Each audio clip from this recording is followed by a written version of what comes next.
comment continuer la modélisation d'un réservoir cylindrique, comment l'ingénieur peut faire pour modéliser la coupole dans la partie supérieure ici, quels sont les onglets importants que l'ingénieur doit toucher pour que la coupole soit bien modélisée et pour ne pas commettre aussi deux erreurs. Les amis, merci encore une fois de plus de votre fidélité. Abonnez-vous massivement sur nos deux chaînes YouTube, Jinkunga Tutoriel et Académie de logiciels d'ingénieurs, pour ne rien rater de tout ce que je publie régulièrement comme formation. Ce soir, nous allons poursuivre la modélisation de ces projets, le pack complet que nous avons commencé il y a quelques jours passés. Nous travaillons sur un réservoir cylindrique, mais sa particularité est que dans sa partie supérieure ici, nous avons ce qu'on appelle la coupole. Alors, comment maintenant l'ingénieur est censé de modéliser rapidement cette coupole sans commettre des erreurs? Alors, ici, ce sont des éléments, ce qui concerne les chargements. Vous avez par exemple la poussée, la poussée des terres. Vous avez également justement ce qu'on appelle le remblai. Voilà, tout est là. Nous allons exploiter ça pendant que nous allons charger la structure. Alors, à part ça, quelles sont les informations que nous sommes obligés de respecter aussi? Voilà, vous avez la coupole est là. Regardez comment maintenant l'ingénieur doit modéliser cette coupole. Déjà, ce qu'il faut retenir est qu'au milieu, je suis obligé de laisser cette ouverture. Ou carrément, je peux d'abord modéliser et à la fin, je pourrais donc le placer sans problème. Alors, quelques données supplémentaires aussi concernant la coupole. Vous avez par exemple l'épaisseur de cette coupole est de 10 cm, sa flèche est de 1,11 m, le diamètre intérieur est de 11,5, le diamètre extérieur est de 11,90. Vous voyez, donc ce sont des informations très importantes à en tenir en compte. Voilà, je vais rentrer rapidement sur le projet. Donc ce que nous allons faire ici, je vais premièrement rajouter ou insérer d'abord quelques épaisseurs. Quelques épaisseurs des éléments que nous avons ici, par exemple de voile, de radier, question d'appliquer directement les coefficients d'élastité du sol, et puis l'épaisseur aussi de la coupole. Et après, maintenant, nous allons passer, donc continuer en fait la modélisation. Je vais aussi rajouter quelques lignes de construction ici. Vous allez voir que c'est pas compliqué, c'est vraiment simple. Voilà. Donc, je pense qu'on peut déjà y aller.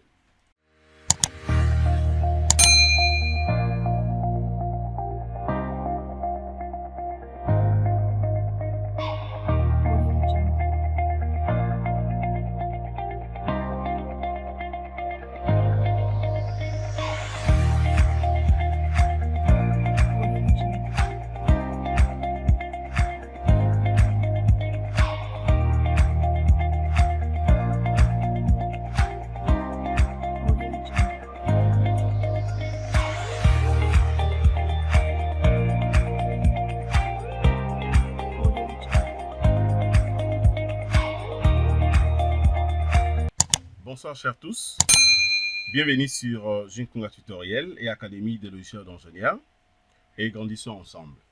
Les amis, nous allons continuer la modélisation de ces projets d'un réservoir cylindrique. Ce que nous allons voir ce soir, comment vous serez donc à mesure de modéliser rapidement la coupole. Je pense que la coupole, vous la connaissez très bien, c'est tout simplement une couverture qu'on place au-dessus du réservoir pour que notre réservoir soit aussi en sécurité. Alors, comment maintenant vous serez à mesure de la modéliser et aussi compléter quelques informations ici, afin de terminer complètement la modélisation. Alors, ce que moi, je vais d'abord faire, je vais rajouter quelques épaisseurs des éléments que j'ai ici. Alors, qu'est-ce que je fais? Je viens d'abord ici sur l'épaisseur EF. Je viens sur l'épaisseur EF. Voilà, donc, je vais d'abord vérifier le voile. Voilà, pour les voiles, je crois que tout est bien. Je l'avais déjà inséré bien avant, bien évidemment. Ou carrément, pour que ce soit beaucoup plus simple. Donc, j'aimerais que vous puissiez voir ce que je veux faire. Je vais d'abord commencer à supprimer tout ça. J'enlève d'abord le voile. Ça, j'enlève. J'enlève les radiers. Et puis, je vais enlever aussi la coupole. Ça aussi, j'enlève. Voilà. Alors, maintenant, je vais refaire... Voilà, donc je viens ici. La première des choses, je vais d'abord insérer l'épaisseur de voile. Alors, je suis obligé de revenir d'abord ici, afin de vérifier. Son épaisseur est de combien? L'épaisseur des voiles est de 40 cm. Vous voyez, 40 cm. Alors, étant donné que l'épaisseur est de 40 cm, donc, attendez, je dois d'abord rentrer ici. Voilà, 40 cm. Voilà, de l'autre côté également, j'ai des colonnes. Ok, je vais compléter, ça, il n'y a pas de problème. 40 cm. Donc là, je vais mettre l'épaisseur de 40 cm. Ok, ça c'est l'épaisseur des voiles. Donc, je mets directement voile BA, c'est-à-dire voile en béton armé, avec son épaisseur. De l'autre côté, je peux mettre l'unité, c'est les centimètres. Voilà. Alors, maintenant ici, je peux faire les choix de la couleur ou carrément je laisse par défaut. Hein, je laisse par défaut. Voilà, donc, et puis, voilà. De l'autre côté, le matériau, je suis en train de travailler avec le béton 20. Hein, n'oublie pas, puisque dès le début, je vous avais montré, c'est le béton 20 que je suis en train d'utiliser. Vous voyez, 20 mégapascal. Donc, à ne pas commettre des erreurs. Donc, je pris 20 mégapascal. Après, maintenant, ce que je fais, c'est quoi?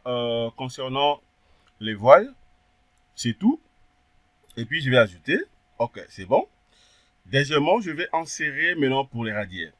Alors, l'épaisseur des radiers est de combien ici? Après prédimensionnement, on avait pris une épaisseur de 40 cm aussi pour les radiers. Ok, mais seulement vous allez comprendre que mon radier n'a pas de débord. Hein, donc, c'est vraiment net. Ok, donc c'est net, il n'y a pas de débord.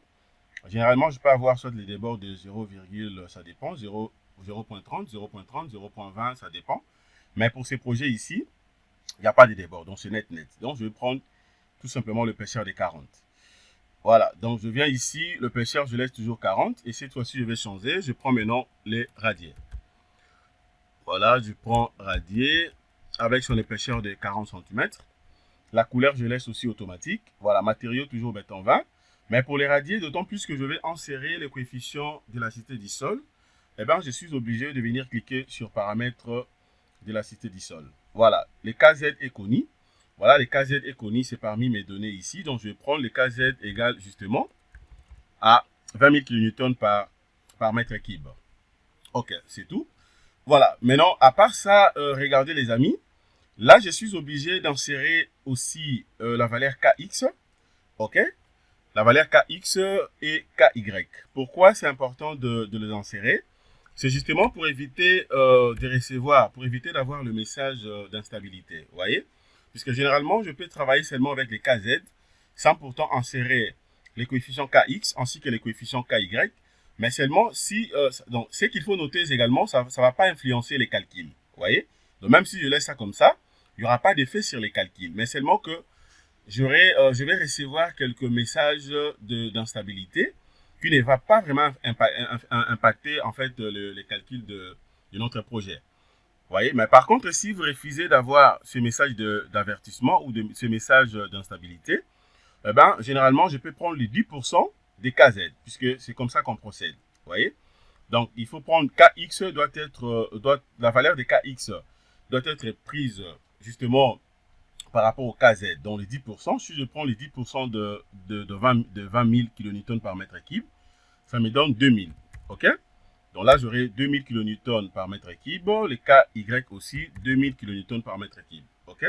Donc, j'ai pris ça justement pour éviter que je puisse avoir ces genres de messages d'instabilité. Voilà, j'ajoute. OK, c'est bon. Et puis là, j'ajoute. OK? Je crois que c'est bon. Déjà pour les radiers ainsi que les voiles. Maintenant, je vais insérer pour la coupole. Alors, pour la coupole, je suis obligé de rentrer ici afin de checker, de vérifier d'abord l'épaisseur l'épaisseur est de 10 cm. Voilà, la flèche, jusque-là, je n'ai pas encore inséré, mais l'épaisseur est de 10 cm. Donc, je vais rentrer ici. Je prends maintenant l'épaisseur de la coupole, 10 cm. Là, je vais modifier aussi 10 cm. OK? Alors, là, maintenant, je mets coupole. Voilà, je mets coupole avec son épaisseur.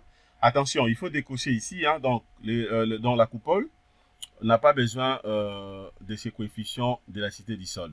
D'autant plus que c'est de la partie supérieure. Donc ça, déjà, je peux enlever. Et puis là, j'ajoute. OK? Dès que j'ajoute, c'est bon. Alors, maintenant, qu'est-ce que je vais faire jusque-là? Avant même de rajouter dans mes lignes de construction, regardez comment je vais procéder, les amis. La première des choses, je viens d'abord ici. OK? Je vais cliquer, je vais chercher le panneau. Je clique sur panneau. Voilà. Je clique sur ça, c'est poteau. Je vais chercher le panneau. Voilà, panneau. Alors, je vais cliquer d'abord, je prends panneau numéro 14, panneau 16 et 17. Voilà. Attendez. Ok, panneau 15, 16, 17 et 18. Là, je suis au niveau du radier. Ok. Maintenant, là, je vais appliquer directement ces coefficients. Ok. Je vais appliquer directement les radiers tels qu'ensérés ici. Donc, je prends directement radier avec son épaisseur de 40 ainsi que les coefficients déjà insérés. J'applique. Voilà, j'applique. Dès que j'applique, c'est bon. Alors, après maintenant, après avoir fait ça, je vais également faire aussi pour le voile. Pour les voiles, je vais sélectionner d'abord mes voiles. Je prends panneau 22, 21, 20, je crois, et 19 aussi. Voilà, là, je viens de sélectionner déjà tous mes voiles. Et puis, je viens ici, je vais chercher le voile. Je prends voile, OK. Et après, maintenant, je viens ici, j'applique. Voilà, ça prend directement les caractéristiques que moi, je viens d'insérer. Alors, concernant maintenant d'autres éléments, ça, je peux supprimer. Si je peux enlever, ce qui n'est pas du tout important pour moi. Je peux l'enlever. Par exemple, ça, je peux faire delete, supprimer. OK, ça aussi, si je vais enlever. Voilà, c'est déjà bon pour moi. Alors, étant donné que je viens d'insérer déjà le 2, maintenant, qu'est-ce que je fais? Je vais continuer avec maintenant mes lignes de construction. OK? Alors, ce que je vais faire, c'est quoi maintenant? Je suis obligé d'abord de vérifier d'abord les dimensions ici. Maintenant, là, je vais ajouter mes lignes de construction.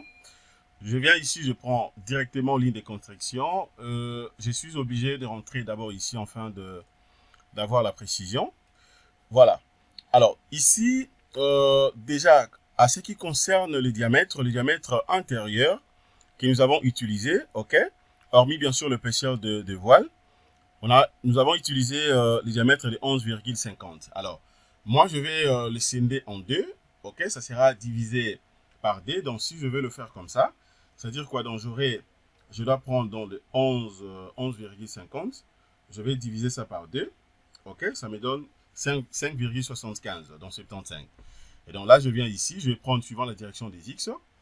Ça sera, je vais répéter une fois, espacement 5,75, donc 75.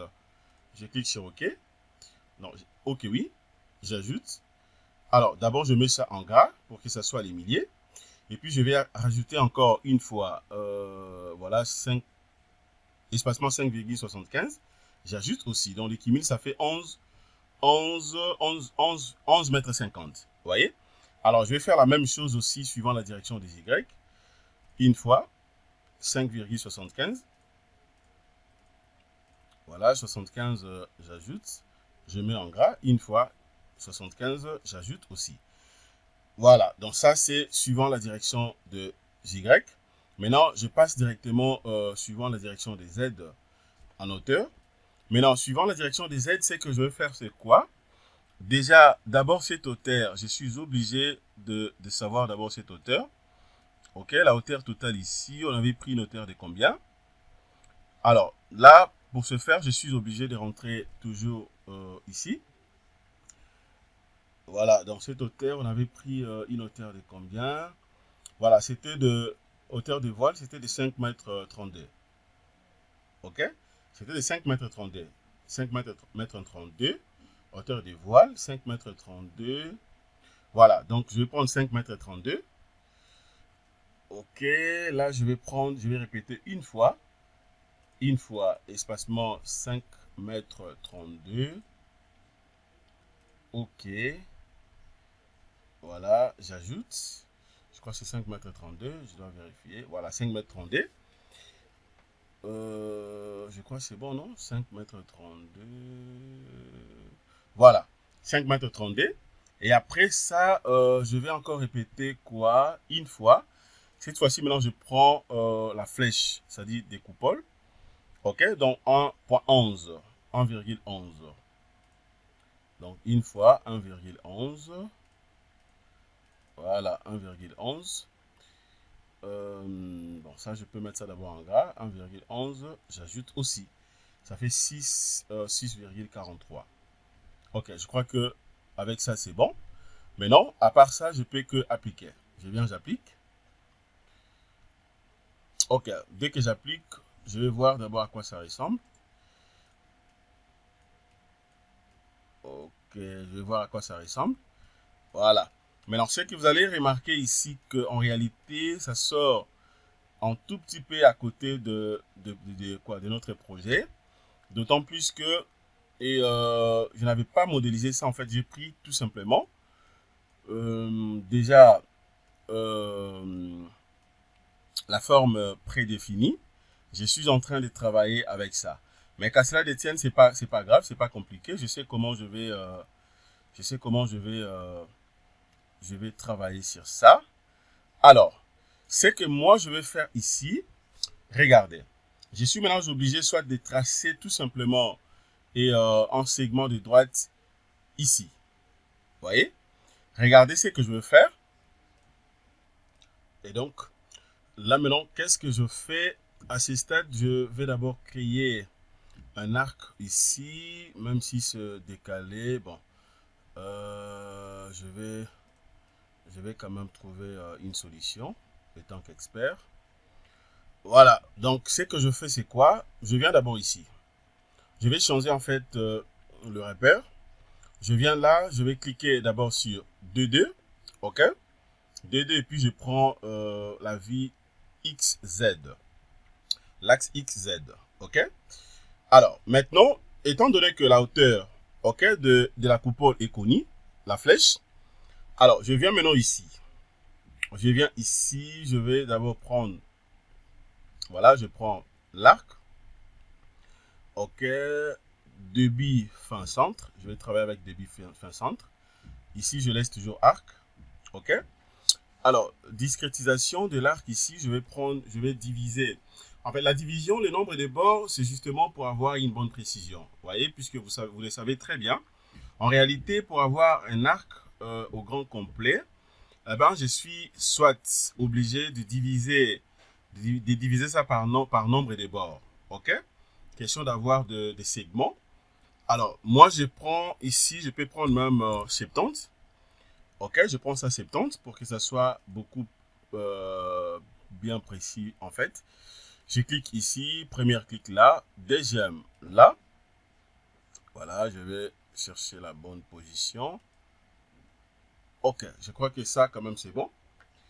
Vous voyez, je sais pas, attendez, je dois me rassurer vraiment que je suis dans une bonne position, puisque si par contre que je ne suis pas dans le bon, là ça sera un peu compliqué pour moi. Voilà. Alors là, une fois que c'est bon, je pense que là, je n'ai pas de problème. Je m'en vais d'abord en 3D, question de me rassurer que je n'ai aucun problème jusque-là. Voilà. Je pense que ça quand même c'est bon. Hein. Ok. Je pense que ça quand même c'est bon. Attendez. Ok. Bon, je dois juste me rassurer de ce que je viens de faire. Est-ce que je suis dans le bon? Je suis dans le bon. Ok. Voilà, je pense que je suis dans les bons. Jusque-là. Ok. Alors, maintenant, étant donné que jusque-là, j'ai déjà, en fait, l'arc que je viens de placer ici. Comment maintenant je vais procéder? Je vais rentrer toujours en DD. Je prends D2. Et puis, toujours axe XZ. Alors, de l'autre côté ici, je peux soit monter. Hein, je peux monter à 5,75 m. Bon, soit je peux laisser comme ça. Ça va rien faire. Je vais d'abord sélectionner l'arc en question. OK, sélectionne d'abord l'arc en question. Voilà, il faut commencer d'abord par la sélection. La flèche est connue. Donc la flèche, jusque-là, la flèche est de 1,11 m. Vous voyez? Alors, à part ça, maintenant, je viens ici. Je vais cliquer sur édition. Je prends maintenant la révolution. En fait, la révolution, c'est ça qui va me permettre en fait d'avoir la coupole, ok, telle que représentée aussi. Alors, là maintenant c'est bon. Et après, qu'est-ce que je vais faire? Je clique sur la révolution. Alors, je suis obligé d'abord de définir en fait le départ. Le départ débit de l'axe, ça sera ici. OK. Et puis la fin de l'axe, en bas ici. OK. Maintenant, l'angle de rotation ici, je vais prendre un angle de 360 degrés. Puisque ça sera complètement fermé. 360 degrés. Nombre de divisions, je prends toujours 70. OK. Je prends toujours 70. Et après, je viens ici, je peux qu'appliquer. Échelle toujours 1 et puis j'applique. Voilà, je reçois ce message. Attention, si dans la définition des paramètres de l'option, révolution, la valeur de l'angle est égale à 360 degrés. OK, des problèmes peuvent, voilà. J'accepte, oui. Voilà. Et puis, je ferme. Je crois que c'est bon. Je m'en vais maintenant en 3D, question de vérifier ce que je viens de faire. Voilà. Waouh, c'est chouette. OK, les amis, là maintenant c'est bon. Regardez ce que je viens d'obtenir. Et donc, c'est pour dire que jusque-là, je n'ai pas de problème. Tout est bien fait. Alors, si je viens maintenant ici. Si je viens ici, par exemple, que... attendez. Voilà, je crois que jusque-là, je n'ai aucun problème en tout cas. OK. Alors, maintenant, je vais faire quoi? Concernant le poutre, je pouvais également créer le poutre sous forme des arcs. Mais seulement par rapport à la configuration de ces projets, je crois que je vous l'aviez montré déjà au début. Là, vous allez voir que la configuration de ces projets stipule que, voilà, la poutre, les deux poutres en fait sont placées ici. OK?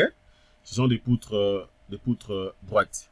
Ce sont des poutres droites, donc ce ne sont pas des poutres en arc. OK? Raison pour laquelle j'ai considéré ça comme ça. Voilà. C'est à ce niveau ici.